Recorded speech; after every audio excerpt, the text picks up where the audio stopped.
할렐루야. 아멘. 하나님의 존을 찾은 여러분에게 하나님의 은혜와 평강이 함께 하시기를 주님의 이름으로 축복합니다. 아멘. 오늘은 살아계신 그리스도, 정확하게 말하면 내 안에 살아계신 그리스도라고 하는 제목으로 하나님의 말씀을 전하겠습니다. 여러분, 고린도전서 13장은 우리가 사랑장이라고 알고 있어요. 또 히브리서 11장은 믿음의 위인들이 기록된 믿음장이라고 알고 있습니다. 그리고 오늘 읽으신 고린도전서 15장은 부활장입니다. 여러분, 여기서 말하는 부활은 우리의 영의 부활과 몸의 부활을 말하는 것이죠. 우리는 거듭났습니다. 예수님을 영접함으로 우리는 영의 부활을 경험한 사람들이죠. 영이 부활한 사람들이, 새 생명을 얻은 사람들이 이제 우리가 주님의 재림과 함께 몸의 부활, 신령한 몸으로 입게 될 줄로 믿습니다. 그리스도의 죽으심과 부활, 이것은 바로 그리스도와 함께 저와 여러분의 죽음과 부활인 것이죠. 우리는 그렇게 예수님 십자가에 옛사람이 못 박혔고 또 예수님의 부활과 함께 하나님의 새 생명을 얻은 그런 사람이 되었습니다.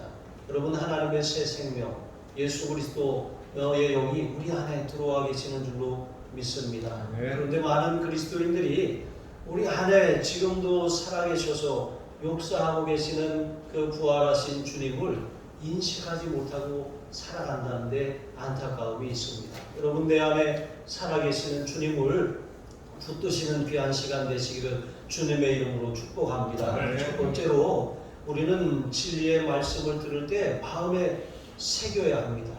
그래야 우리가 내 안에 그리스도께서 살아계심을 날마다 경험할 수가 있어요. 1절로 3절에 보시면 죽은 자가 부활하는 것, 죽은 자가 다시 살아나는 것, 그걸 부활이라고 하죠. 자, 그런데 우리 성도는 어떤 사람들입니까? 예수 그리스도께서 우리 죄를 위하여 죽으시고 장사 지낸 바 되셨다가 사흘 만에 다시 살아나셨음을 믿는 사람들이에요.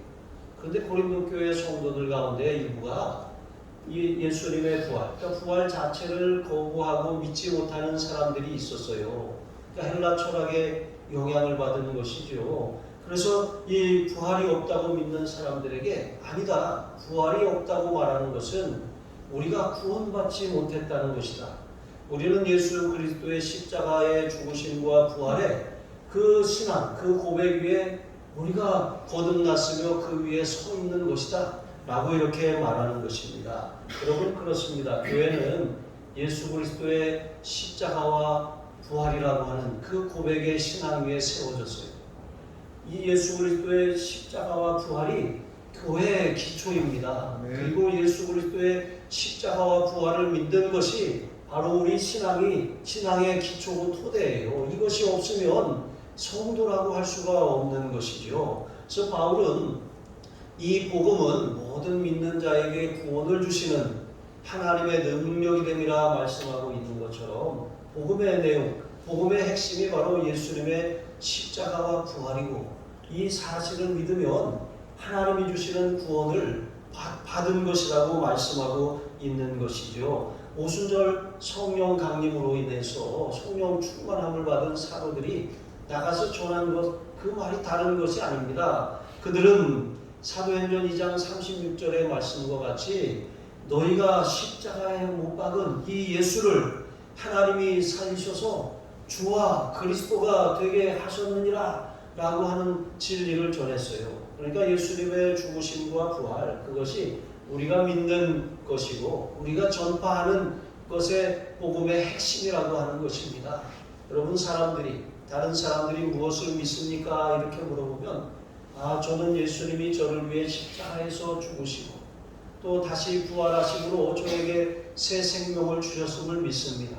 여러분, 이렇게 담대하게 말하시기를 바랍니다. 그러므로 누구든지 예수 그리스도를 믿으면 우리가 이렇게 구원을 받는 거예요. 자, 그런데 바울이 고린도 교회에 복음을 전해서, 고린도 지역에 복음을 전해서 그들이 복음을 듣고 받아서 이제 그리스도인이 되었습니다. 마찬가지로 여러분, 우리도 누군가 우리를 위해서 복음을 전해 주었잖아요. 우리는 그것을 들었습니다. 그리고 들은 복음을 받아들였어요.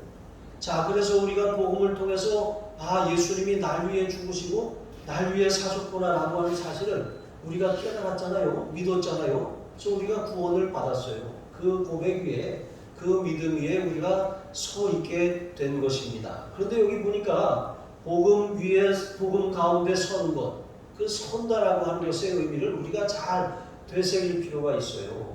복음 가운데 선다라고 하는 것은 우리가 복음의 진리를 굳게 붙들고 헛되이 믿지 않는다라고 하는 그런 뜻입니다. 헛되이 믿는다라고 하는 것은 우리가 듣기는 들었어요. 하지만 그 들은 복음 진리를 빼앗겨 버린다라고 하는 것이죠. 이 초대교회 교부 오리게는 이런 말씀을 남겼습니다. 헛되이 믿는다라고 하는 것은 잠시 믿다가 믿음의 시련이 왔을 때 그 믿음을 저버리고 아무렇게나 믿는 것.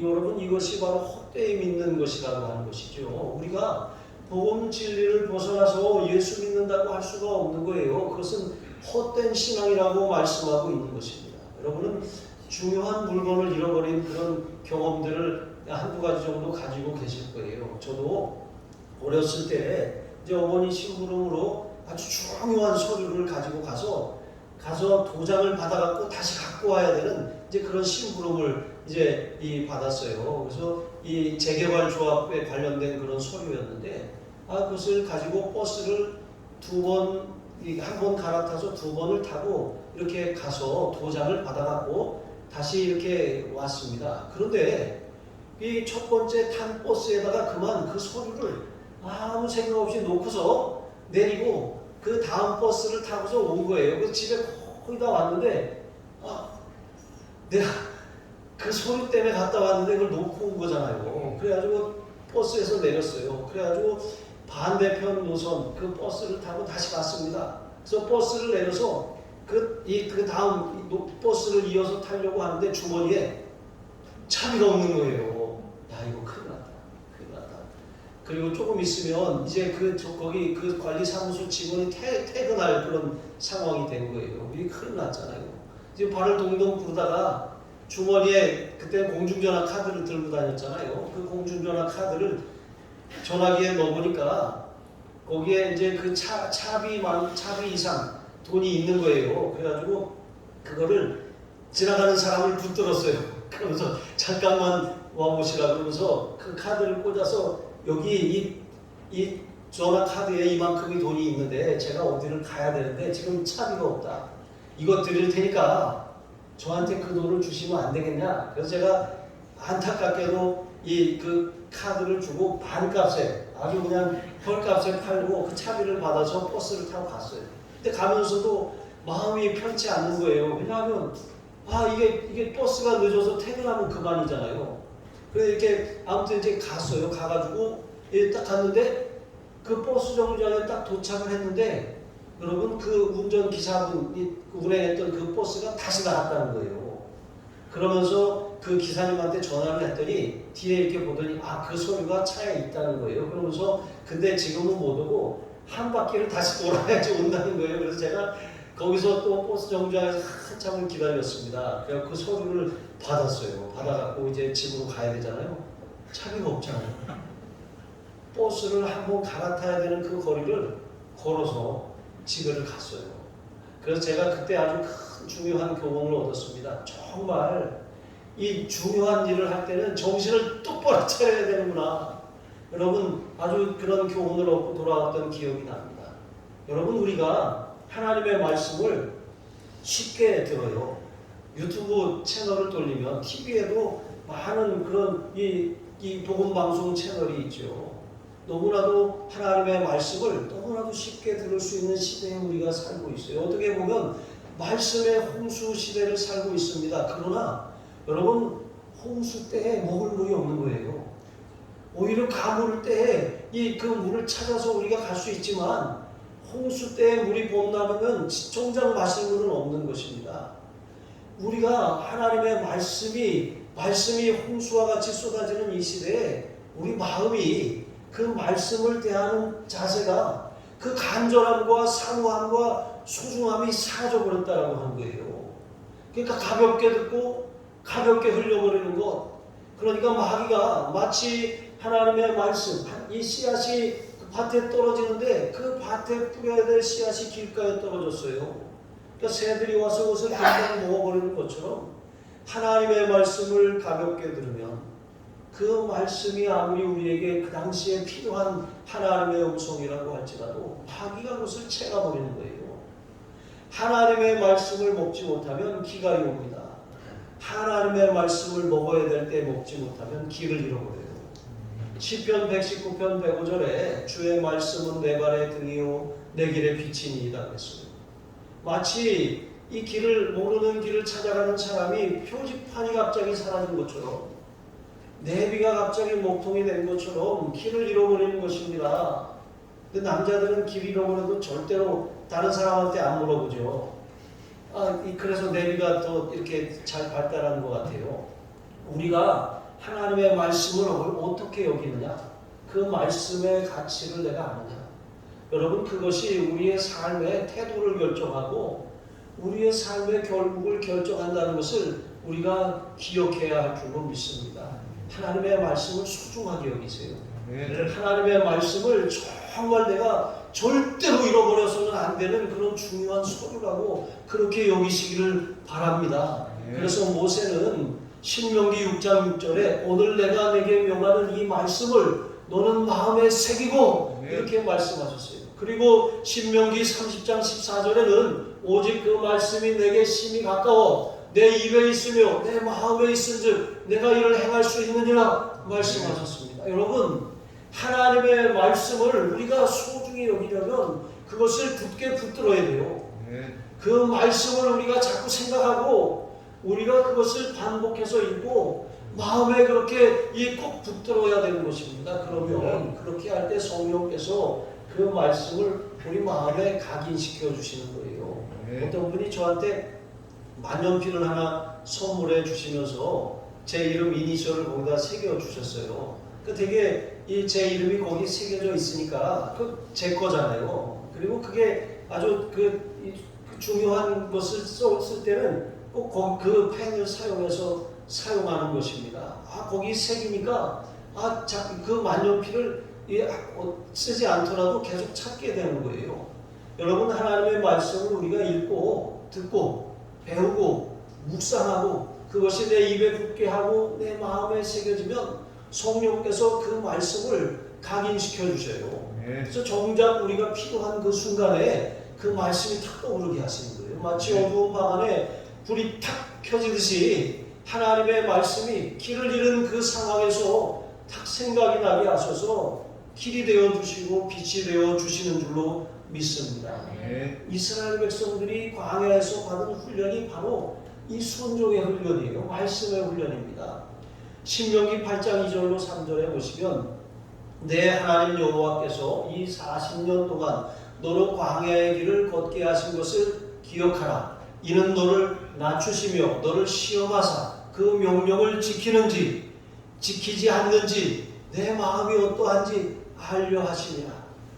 너를 낮추시며 너를 줄이게 하시며 또 너도 알지 못하는 만나를 내게 먹이신 것은 사람이 떡으로만 사는 것이 아니고 하나님의 입으로 나오는 모든 말씀으로 사는 줄을 내가 알게 하려 하심이니라 그랬습니다. 여러분, 하나님의 말씀을 우리가 먹고 그 말씀을 소중히 여기고 그 말씀을 붙들 수 있도록 하나님은 우리를 훈련하셔요.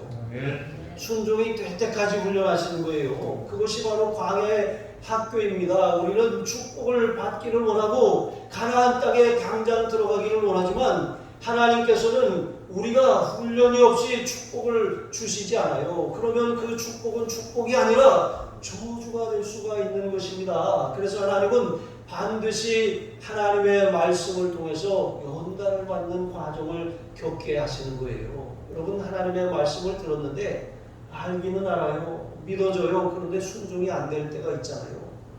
그래서 그 말씀대로 살려고 하는데 잘 안 돼요. 그런데 하나님께서는 우리가 그 들은 말씀을 순종할 때까지 훈련하셔요. 빨리 광야의 학교를 통과하기를 원하신다면 순종하시기 바랍니다. 마음을 하나님 앞에 그 말씀에 드리고 맡기셔요. 그렇지 않으면 계속 연단에 계속 되는 거예요. 태권도 1단이 2단이 되고 3단이 4단이 되고 7단이 되는 거예요. 그러면 아주 그냥 고난의 사람, 연단을 받은 사람이 돼서 걱정 마. 어떤 고난이 와도 좋아. 여러분 이렇게 사시겠습니까? 연단은 필요하지만 굳이 받지 않아야 될 연단을 그렇게 그냥 받을 필요는 없다는 거예요. 여러분 하나님의 말씀을 깨달으면 즉시 순종하시기 바랍니다. 네. 자, 이렇게 하나님의 말씀을 읽고 듣고 마음에 새기고 여러분 그것을 붙들면 성령께서 그 마음의 말씀이 확 새겨지게 하셔서 절대로 이 말씀을 잊지 않게 하시는 거예요. 저도 그런 시련을 당할 때가 있었어요. 하나님이 저에게 분명히 꿈으로도 보여주셨고 또 말씀으로도 들려주셨는데 제가 그것을 순종하지 않았어요. 순종하지 않음으로 말미암아 제가 정말 정확하게 한 3년을 그 말씀에 대한 순종 때문에 얼마나 호되게 연단을 받았는지 몰라요. 그래서 다시는 이 일에 대해서는 절대로 내가 거역하지 않겠다 이런 결심을 했었습니다. 그래서 그런 비슷한 것이 올라오려고 하면 아주 그냥 각오를 하고 눈에 불을 켜고 그것을 제가 맞서는 것이죠. 여러분 그러므로 날마다 하나님의 말씀, 진리의 말씀을 들으면 귀하게 여기시고 그것을 꼭 붙들고 반드시 순종하여서 그 말씀 안에 주신 축복을 얻으시기를 바랍니다. 두 번째로 여러분 우리가 이 부활하신 예수님이 우리 안에 거하심을 날마다 인식하며 살아가는 것이 중요합니다. 예수님은 부활하셨어요. 우리는 그 사실을 믿어요. 예수님의 죽으심과 부활이 바로 나로 말미암고 나로 인하고 나 때문이라고 하는 것을 알아요. 그래서 내가 구원을 받았어요. 그래서 우리는 천국 영생을 소유했습니다. 그런데 문제는 내가 구원받았다라고 하는 확신은 가지고 있지만 예수님이 내 삶의 주인이 되어주시지 못해요. 중심 되신 그리스도 예수님을 모시고 살지 않아요. 여전히 내가 내 삶의 주인입니다. 내 뜻대로 내 마음대로 내 생각대로 내 고집대로 내 경험대로 그렇게 살아가는 거예요. 그러나 여러분 우리의 삶이 예수님께서 피로 값주고 사셨다면 우리는 이제 우리의 인생의 주인이 내가 아니에요. 내 삶의 주인은 예수님이십니다. 여러분 내 삶의 주인이 예수님이심을 날마다 인정하는 삶이 그 부활하신 주님이 내 안에 거하심을 인식하고 살아가는 삶이라고 하는 것입니다. 부활하신 주님이 가장 먼저 게바에게 보이셨다 그랬어요. 게바는 베드로입니다. 그런데 실제로 성경에 보면 예수님이 게바에게 먼저 부활하시고 나타나신 것이 아니라 이 막달라 마리아에게 이 무덤을 찾은 막달라 마리아와 다른 여인들을 만나주셨잖아요. 그리고 엠마오 마을로 내려가는 두 제자를 만나셨어요. 그런데 여러분 이 여인들이 하는 말을 듣고도 믿지 않았어요. 제자들이. 그러니까 이 바울은 예수님이 부활하심으로 가장 먼저 만난 사람이 베드로라고 말하는 거예요. 왜냐하면 베드로가 수제자잖아요. 가서 다른 12제자, 그러니까 말하자면 10제자죠. 한 사람은 배신했으니까 10제자에게 가서 말합니다. 예수님이 부활하셔서 부활하신 주님을 내가 만났어. 그랬더니 여인들의 말은 안 듣던 사람들, 엠마오로 가던 두 제자의 말도 안 듣던 제자들이 이 베드로의 말을 듣고 반전이 일어난 거예요. 부활하신 주님이 정말 예수님이 약속대로 부활하셨다는 사실을 믿게 된 것이죠. 그러니까 그 믿는 그 제자들 가운데 예수님이 부활하신 주님이 그들에게 나타나셨잖아요. 두 번이나 나타나셨는데 한 번 나타나셨을 때 하필이면 도마가 그 자리에 없었어요. 그러니까 이 나머지 10명의 제자가 10명이죠. 10명의 제자가 부활하신 주님을 만났다 그러니까 안 믿어요. 내가 그 못자국에 만져보고 그 옆구리에 손을 넣으면 내가 예수님이 살아나셨다는 걸 믿겠다 그랬어요. 근데 그 다음에 예수님이 오셨잖아요. 그러니까 그 도마에게 이렇게 말씀하셨어요. 도마야 하면서 보지 않고 믿는 자가 더 복되다 이렇게 말씀하셨어요. 그랬더니 도마가 주는 이 그리스도시여 하나님의 아들이십니다 하면서 고백하잖아요. 여러분 이렇게 처음에 베드로가 부활하신 주님을 만났고 그 베드로의 그 부활하신 주님에 대한 증언으로 나머지 10제자가 믿게 되었습니다. 그리고 나서 그 제자들로 말미암아 500여 형제가 예수님의 부활을 받아들였어요. 예수님이 그들 가운데 일시에 보이신 것입니다. 그 후에 야고보에게 보이셨습니다. 그리고 바울이 말하는 것처럼 만삭이 되지 못한 그런 자 같은 나에게도 보이셨다고 말씀하고 있는 거예요. 마지막으로 자신에게도 보이셨다고 고백하는 것이죠. 여러분, 예수님이 부활하셨어요. 그런데 부활하신 주님을, 그 주님이 여러분 안에, 우리 안에 계신데 그것은 우리가 인식조차도 못하고 믿지 못하고 살아갈 수가 있다라고 하는 것입니다. 우리는 이렇게 예수님의 부활하심이 우리를 위한 부활임을 알면서도 그 주님을 인식하지 않으면 그 주님이 내 안에 거하심을 깨닫지 못하고 살아가는 거예요. 그럼 아무런 능력도 아무런 열매도 기대할 수가 없다는 것이죠. 바울의 고백을 한번 들어보세요. 바울은 자신은 복음의 해방자고 또 핍박자고 그리고 이 방해꾼이었다고 고백합니다. 여러분, 불법을 행하는 불법 그런 이 조직을 결성하는 그 불법 조직에 대해서 그 조직원들보다 그 수괴가 더 큰 처벌을 받는 거예요. 근데 바울이 뭐라고 합니까? 나는 죄인 중에 괴수라고, 우두머리라고 말하는 것입니다. 그런데 그런 나를 주님이, 부활하신 주님이 만나주셨다고 말씀하고 있는 것입니다. 바울이 받아야 될 저주와 바울이 받아야 될 정죄와 바울이 받아야 될 심판을 예수님이 대신 당하신 거예요. 예수님이 대신 죄가 되셔서 저주를 받으셔서 나무에 달려 죽으신 거예요. 그 예수님의 십자가가 바로 나 때문이고 나를 인함이라고 하는 사실을 믿고 깨닫는 사람들에게 거듭남을 선물로 주시는 것입니다. 그게 구원받는 거예요. 그 구원받으면 성령께서 주님의 영이 우리 안에 들어오시는 것이죠.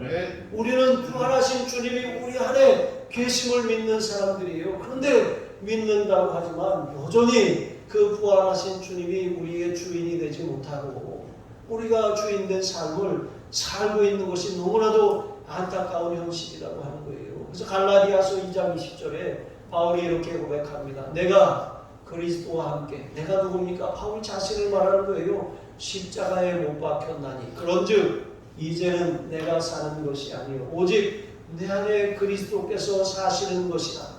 이제 내가 육체 가운데 사는 것은 나를 사랑하사 나를 위하여 자기 자신을 버리신 하나님의 아들을 믿는 믿음 안에서 사는 것이다.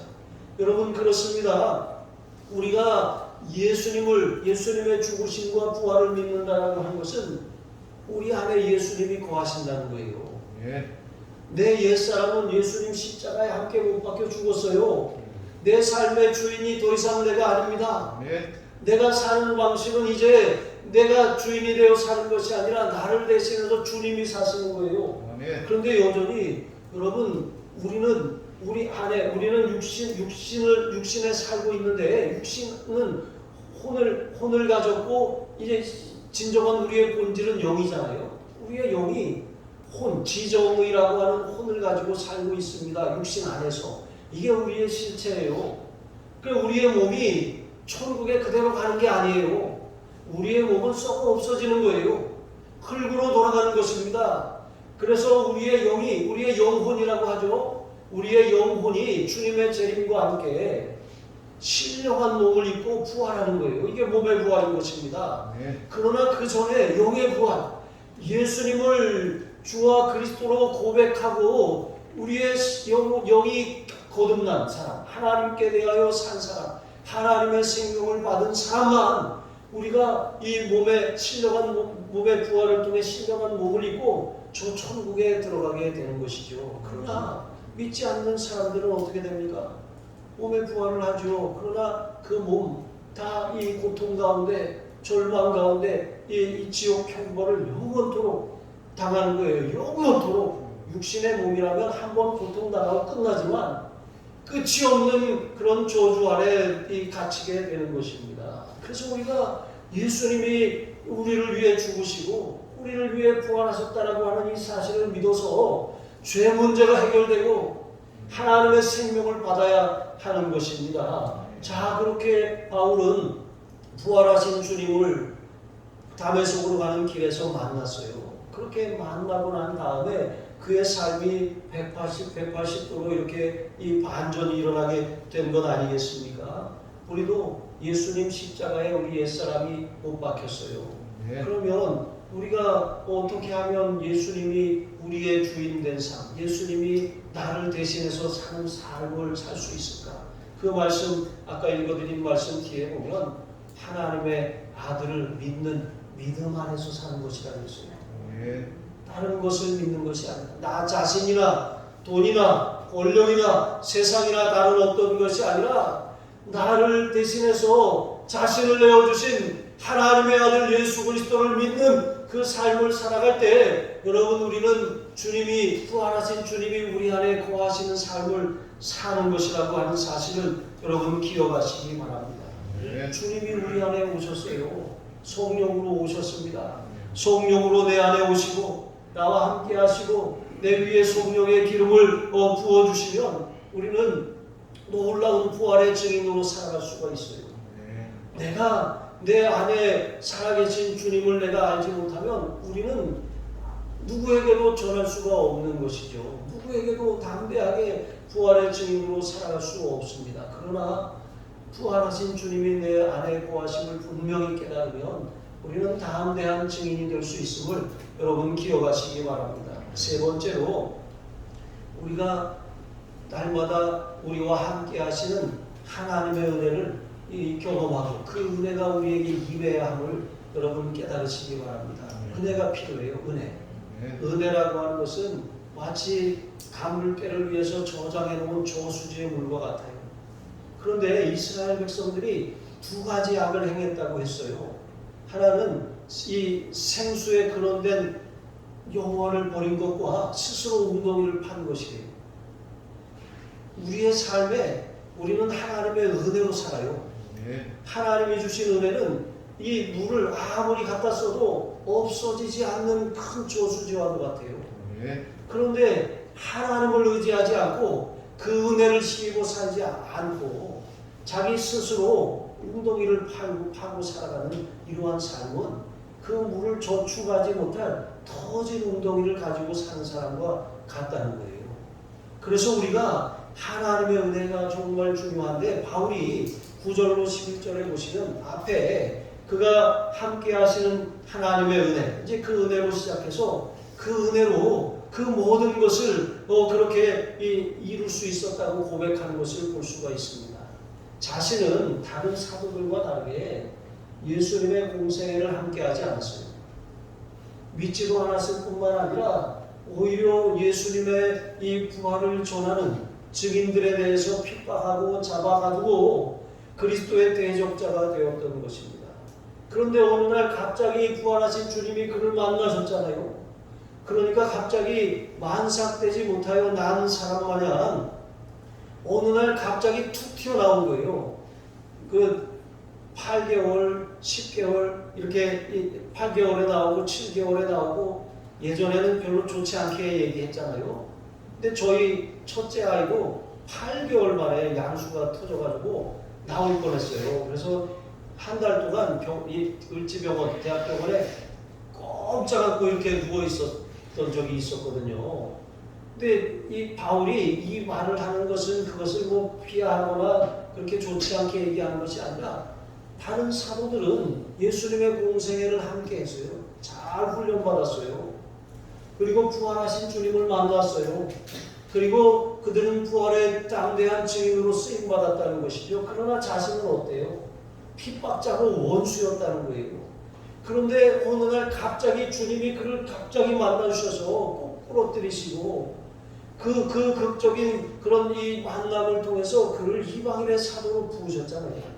근데 사울이, 이 다윗 다 나오네요. 이 바울이 한 일이 얼마나 놀랍습니까?